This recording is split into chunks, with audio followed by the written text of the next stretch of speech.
Om Swastiastu pemirsa Bali TV, dimanapun Anda berada, kembali saya Nyoman Winata, redaktur pelaksana harian Bali Pos, menjumpai Anda dalam Bali Pos Talk tentunya. Dan kali ini saya akan mewawancarai Ibu Nimade Devi Jayanti. Beliau adalah baru saja lulus dari S3 ya, di Fakultas Hukum Universitas Brawijaya. Sedang penelitiannya menarik, yaitu berkaitan dengan penerapan perjanjian kredit di LPD. Nah, yang diteliti adalah berkaitan dengan perjanjian kredit di LPD secara skala dan niskala. Nah, itu menarik untuk kita kupas dalam konteksnya LPD kekinian. Kita sapa dulu narasumber kita, Ibu Nimade Devi Jayanti. Om Swastiastu, Ibu. Om Swastiastu, Pak. Gimana kabarnya, sehat ya? Ya, sehat. Lagi hamil aja. Jadi agak gendut di kamera nggak? Oh, enggak ya. Dan baru saja lulus ujian ya. Iya, baru kemarin lulus ujian akhir disertasi. Ya. Dan kita tertarik untuk mengupas karena ini berkaitan dengan perjanjian kredit di LPD ya. Iya, perjanjian kredit skala niskala. Skala niskala. Nah, mungkin bisa diceritakan secara garis besar sebenarnya yang diteliti itu adalah berkaitan dengan perjanjian seperti apa? Di mana penelitiannya dan bagaimana penerapannya di masyarakat? Ya, Niki, perjanjian kredit skala niskala ini sebenarnya dilatar belakangi dan dilakukan untuk membantu lembaga perkreditan desa adat di Provinsi Bali menyempurnakan tata kelola mereka karena sesuai dengan pasal 39 ayat 3 LPD itu diamanatkan untuk tunduk pada hukum adat. Nah, sehingga salah satu bagian tata kelola yang terpenting dari lembaga perkreditan desa adalah perjanjian kredit, maka yang mengambil untuk menambahkan ya nilai kearifan lokal dari perjanjian kredit yang ada di LPD yang saat ini masih sangat konvensional. Jadi perjanjian kredit skala itu merepresentasikan hukum negara dan hukum masyarakat dengan syarat hukum tersebut harus tertulis. Ya. Oleh sebab itu maka pertama-tama yang harus dilakukan oleh LPD adalah membuat sebuah perarem sebagai bukti legalitas formal dari hukum adat itu. Jadi semua hukumnya bersifat tertulis. Nah, kalau dari sisi niskalanya, ini saya temukan di perarem penyacah LPD Desa Adat Kedonganan di salah satu lokasi penelitian saya. Di situ menyebutkan bahwa landasan filosofis dari sebuah perjanjian kredit adalah ilikite paiketan pasobayan. Nah, inilah yang membantu saya untuk menggali dan menemukan 3 asas utama perjanjian kredit. Mungkin dari beberapa disertasi juga ada kesamaan. Yang pertama itu asas dharma atau kebajikan, di mana ketika masyarakat ingin melakukan perjanjian kredit itu harus didasarkan atas ajaran agama Hindu. Yang kedua asas satya atau kesetiaan, komitmen di sini. Jadi para pihak harus berkomitmen untuk memenuhi hak dan kewajiban. Nah, yang terakhir ada asas karma pala, di mana ketika kita melakukan suatu perbuatan, kita harus siap untuk menerima konsekuensi atau hasilnya, Gentan. Ya. Jadi kalau kita melakukan prestasi, tentu kita akan mendapatkan keuntungan ya harapannya. Tapi kalau kita lakukan prestasi, pasti ada sanksi. Nah, yang unik di sini, diharapkan jika perjanjian kredit skala niskala ini sudah diterapkan, maka sanksinya juga sanksi berdasarkan hukum adat. Hukum adat ya. Jadi tidak ada lagi dibawa ke ranah pengadilan, dilelang dan lain sebagainya. Tapi wujud nyata dari perjanjian skala niskala itu seperti apa? Skala oke lah, pakai perjanjian secara tertulis ya. Tapi niskala itu maksudnya apa ya? Niki juga tiang masukkan ke dalam sebuah model perjanjian kredit. Jadi dari sisi skalanya mungkin sudah paham ya perjanjian secara umum, wenten komparisi, jangka waktu, bunga, dan itu tertulis ya? Ya, itu tertulis. Nah, niskalanya Niki kita masukkan juga semacam pembuka. Jadi ada kalimat Om Awignam Astu Namo Sidam atau kalimat-kalimat lain yang dapat digunakan di masing-masing desa adat sesuai dengan desa kalepatranya masing-masing. Nah, kemudian dari sisi komparisi atau para pihak, selama ini kan keterlibatan desa adat itu minim. Sekarang kita masukkan. Jadi ketika para pihak harus melakukan perjanjian kredit, maka ada pencantuman surat rekomendasi dari klien adat setempat. Nah, tugas dari klien adat setempat ini dari sisi niskala tidak hanya untuk menandatangani selembar kertas ya bahwa orang ini memang krame, tapi juga meluruskan niat nasabahnya itu. Klien desa adat harus menyentuh harga diri atau yang orang Bali bilang ajen dewe dari masyarakat, sehingga dari awal memang dia sudah tahu bahwa ketika dia meminjam kredit dan dia melakukan wan prestasi atau pelanggaran, tidak mau membayar padahal dia mampu, nah harga dirinya itu akan dipertaruhkan gitu. Jadi akan diumumkan di Paruman Banjar. Selama ini kan masih ada rasa eupakeuh ya, betul. Dari klien desa adat atau prajurul lainnya untuk mengumumkan hal tersebut. Padahal ini Bali ini unik loh.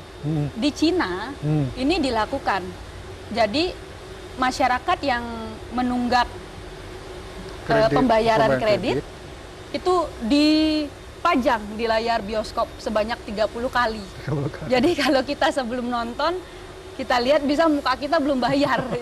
Itu kan sebenarnya pendekatannya sosial ya.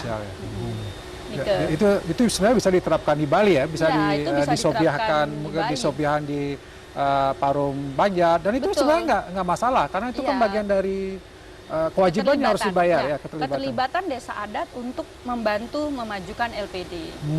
Jadi asas niskala itu sebenarnya sebagai pendorong. Nah, implementasinya seperti apa selain di surat perjanjian kredit? Di LPD Kedonganan ini sudah diterapkan. Jadi ada kredit perumahan rakyat namanya. Di daerah Bali Selatan, LPD membuat perumahan. Ini kreditnya untuk komunal masyarakat, bagi masyarakat yang belum punya rumah. Maksudnya kan kadang ada sudah menikah, jadi kumpul sesama ipar gitu kan, bentrok lah ya kan, supaya nggak saling iri gitu. LPD membantu membuatkan rumah bagi mereka yang belum mampu. Nah, sebelum dilakukan penandatangan kredit, itu dilakukan prosesi matur piuning dulu bersama-sama. Dia menggunakan Banten Pekeling, di situ masyarakatnya berjanji, LPD-nya juga berjanji untuk mematuhi segala komitmen yang tertuang dalam surat perjanjian kredit. Termasuk komitmen untuk membayar kewajiban kreditnya gitu ya. Betul, termasuk komitmen untuk membayar perjanjian kredit. Dan yang menarik lagi, di sini ada keterlibatan ahli waris gitu. Jadi kalau misalnya nanti debiturnya tidak mampu membayar, kramenya selaku debitur tidak mampu membayar, ahli warisnya yang nantinya akan dibebankan. Tetapi yang menarik lagi yang dilakukan oleh LPD Desa Adat Kedonganan di lokasi penelitian saya, Niki, sempat ada kasus seperti itu. Tapi ahli warisnya oleh LPD disekolahkan terlebih dahulu sampai dia mapan, sampai dia mampu untuk mandiri, baru nanti diarahkan untuk membantu membayar kredit orang tuanya, seperti itu. Bukan serta-merta mereka belum mampu ditekan untuk membayar kredit, tidak seperti itu. Oh, jadi yang punya kewajiban itu sudah tidak mampu membayar ya. Kemudian oleh warisnya juga mungkin secara ini belum, masih belum cukup umur. Disekolahkan dulu gitu. Disekolahkan dulu. Setelah mandiri mampu bekerja, baru dia melanjutkan kreditnya. Berarti ini pada konteks bagaimana penyelesaian ketika terjadi persoalan sejak awal penandatanganan, ada prosesi matur piuning, dan bagaimana penyelesaiannya agar kasus-kasus kredit ini tidak sampai ke pengadilan. Tidak sampai ke pengadilan. Itu intinya sebenarnya ya, penelitian. Dan mungkin kalau boleh tahu di mana saja penelitian yang dilakukan? Di Kedonganan tentu sudah. Ya, yang kebetulan melakukan penelitian di 4 lokasi penelitian. Yang pertama LPD Desa Adat Kedonganan, yang kedua LPD Desa Adat Pecatu, yang ketiga LPD Desa Adat Dukuh Penaban, dan yang keempat LPD Desa Adat Kapal. Jadi kita gali keunikan masing-masing kearifan lokal yang ada di masing-masing desa adat. Apalagi kalau Dukuh Penaban nih ada satu museum lontar. Mungkin Bapak pernah ke sana? Ya, Dukuh Penaban ya. Di Karangasem ya kalau nggak salah. Di Karangasem, Di museum lontarnya itu saya menemukan memang mereka melakukan perjanjian kredit adat secara komunal. Salah satunya kalau tidak salah itu dalam pembangunan Pura Dalem. Nah, di situ di kepala kreditnya juga ada kalimat Om Pembuka, Om Swastiastu, Om Awigenam Astu Namo Sidam. Nah, ini kan juga merupakan salah satu pembeda dengan perjanjian kredit umum yang ada di LPD saat ini. Jadi ada kalimat-kalimat yang menunjukkan bagian dari kearifan lokal ya. Iya betul, ada kalimat-kalimat yang menunjukkan bahwa ini menunjukkan tidak hanya melibatkan manusia saja, iya, tapi juga melibatkan unsur ketuhanan. Kita kan kalau masyarakat juga yang tanya kan, gimana Pak dengan prosesi matur piuning, terus ada kalimat-kalimat seperti ini. Ada yang merasa senang karena merasa diingatkan, ada yang merasa takut. Loh, kengken mentiang sengidang maya, ya kalimat-kalimat seperti itu. Tapi itu adalah sesuatu yang wajar dalam kita membuat sesuatu terobosan yang baru. Terobosan yang baru. Ya. Dan ini menurut Bu Devi sebenarnya secara akademis juga ya, apakah ini bisa diterapkan di LPD yang lain? Atau pertanyaannya kemudian adalah, mengapa ini tidak? Gitu? Mengapa ini tidak atau belum diterapkan oleh LPD yang lain? Sampai kesimpulan pada situ tidak, Bu Devi? Selama ini baru LPD Desa Adat Kedonganan yang berani menerapkan karena satu sudah cukup nyaman dengan perjanjian kredit yang sifatnya konvensional. Kan sudah puluhan tahun kan LPD ini berdiri. Lalu yang kedua, memang sebelumnya belum ada yang membuat dan menyusun model perjanjian kredit skala niskala ini sehingga terasa kurang familiar. Tuh, jadi saya harap setelah adanya model perjanjian kredit skala niskala ini kita bisa berdiskusi, kita bisa membuat forum dan kita bisa melakukan sosialisasi agar ini bisa diterapkan di seluruh LPD Desa Adat di Bali. Meskipun nanti pada saat implementasi itu akan berbeda antara satu desa adat dengan desa adat yang lain, ya. Karena kan meskipun kita basis agama Hindunya sama, basis Pancesradanya sama, keyakinan akan karma pala, keyakinan akan moksa dan lain sebagainya itu sama, tapi kan kemasan ritualnya masih berbeda ya. Betul, gitu. betul. Banten pekeling ya. Banten pekeling di Kedonganan, Pecatu, Kapal dan Dukuh Penaban pasti berbeda. Yang aja kurang paham juga karena keseringan di luar. Ya. Tapi kalau Bu belajar. Devi melihat artinya ada tidak perbandingan misalnya ketika di Kedonganan ya, skala niskala. Kemudian yang lain belum. Apakah ada hubungannya dengan tingkat kepatuhan? Atau tanda kutip bahwa lebih disiplin lah mereka ketika skala ini untuk membayar kewajiban kredit. Kalau saya melihat dari karakteristik jumlah aset dan kasus kredit di 4 lokasi penelitian ini, ada peningkatan kepatuhan. Ada peningkatan kepatuhan. Ya, itu betul. yang pentingnya. Buktinya juga LPD di masa pandemi, kan kredit yang secara eksplisit skala diterapkan ini oleh Kedonganan sebelum pandemi ya. Selama pandemi LPD Desa Adat bisa bertahan tuh dan bisa berkontribusi gitu. Jadi sebelumnya juga sempat diterapkan perjanjian kredit seperti ini dari sisi ritualnya untuk 24 rumah makan. Jadi kan dulu Kedonganan hanya desa kecil yang rumah makan seafoodnya itu dikelola oleh orang luar gitu. LPD Kedonganan memberanikan diri untuk mengucurkan dana kurang lebih 5 miliar kepada masyarakatnya. Jadi ada 24 rumah makan, ada 6 kafe, 6 banjar. Nah, masing-masing banjar punya 4 rumah makan.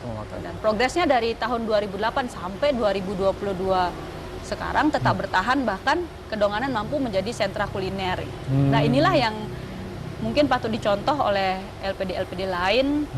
Ternyata ada loh hubungan antara kita melakukan dorongan internal keyakinan niskala dengan kepatuhan pembayaran kredit. Ya, ini menarik ya kalau misalnya bisa diterapkan. Tapi Bu Devi mengatakan tadi mungkin perlu sosialisasi juga atau kesepakatan berembuk dulu ya, diskusi dulu ini mungkin. Ini kan salah satu proses sosialisasi kita ya. Dan sudah ada hasil penelitian bahwa ada hubungan yang cukup signifikan ketika ini secara skala bisa diterapkan perjanjian kreditnya, itu ada tingkat kepatuhan yang lebih baik gitu. Betul. Ini kalau misalnya ya dari literatur yang saya baca, ada Bank dan kawan-kawan itu meneliti di Turki terkait tingkat religiusitas masyarakat dengan tingkat kepatuhan pembayaran pajak. Ini kan sebenarnya relate ya.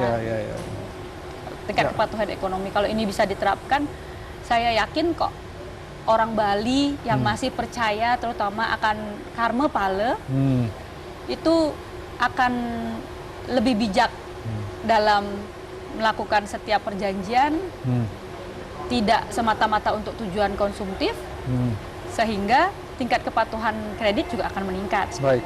Terima kasih Bu Devi Ya, atas sama-sama. waktunya, karena waktu yang terbatas 15 menit, tapi Ya. ini menarik juga ya. Ya. Saya kira bagi pemirsa, mungkin terutama pengurus LPD di Bali yang tertarik mungkin dengan apa itu perjanjian skala ini skala, mungkin juga bisa kontak langsung dengan Bu Devi Wijayanti ini dan bisa berdiskusi. Saya kira ini merupakan hal yang menarik. Kenapa menarik? Karena ini juga akan menjadi kekuatan bagi LPD di Bali ketika ada perjanjian yang dibuat secara skala di skala, apalagi untuk kepatuhan pembayaran kredit akan lebih baik, itu akan sangat menguntungkan bagi LPD sendiri. Nah, mudah-mudahan ini bisa diterapkan di LPD seluruh Bali, sehingga LPD sebagai lembaga keuangan mikro yang ada di Desa Adat bisa lebih kuat lagi di masa depan. Baik, demikian Bali Post Talk kali ini. Saya ucapkan terima kasih atas perhatian Anda. Saya tutup dengan Promo Santi. Om Santi. Terima kasih, sampai jumpa.